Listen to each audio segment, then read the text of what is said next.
স্রষ্টা বা ঈশ্বর বা আল্লাহ তিনি কি মানুষের আকৃতি ধারণ করতে পারেন কিনা?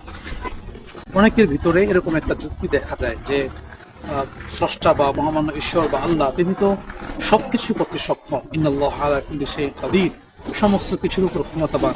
তাহলে কি উনি মানুষের রূপ ধারণ করতে পারেন কিনা? এর উত্তর হবে যে না, স্রষ্টা মানুষের রূপ ধারণ করতে পারেন না। এর কারণ হলো যে স্রষ্টা যিনি, ঈশ্বর যিনি, আল্লাহ যিনি, ওনার মধ্যে এমন কিছু বৈশিষ্ট্য আছে এবং মানুষের মধ্যেও কিছু বৈশিষ্ট্য আছে।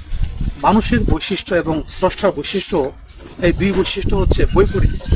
একটার সাথে আরেকটা কখনো মিলে না, একটার সাথে আরেকটা কখনো, দুইটা কখনো একসাথে হতে পারে না। যেমন স্রষ্টার একটা গুণ হচ্ছে তিনি অবিনশ্বর, আর মানুষ হচ্ছে নশ্বর। এখন অবিনশ্বর এবং নশ্বর যদি কখনো এক সত্তার মধ্যে আসতে পারে না। মানুষের স্রষ্টার আরেকটা সিফাত হলো তিনি হচ্ছেন অনাদি। স্রষ্টার কোনো শুরু নেই, স্রষ্টার কোনো শেষ নেই। কিন্তু মানুষ, তার শুরু আছে আবার শেষও আছে। এখন এমন কি কোনো একটা সত্তা মানে হতে পারে কিনা যার ভিতরে শুরু নাই আবার শুরু আছে, আবার যার ভিতরে শেষ নাই আবার শেষ আছে? এই বিষয়গুলো কখনো একসাথে হতে পারে না।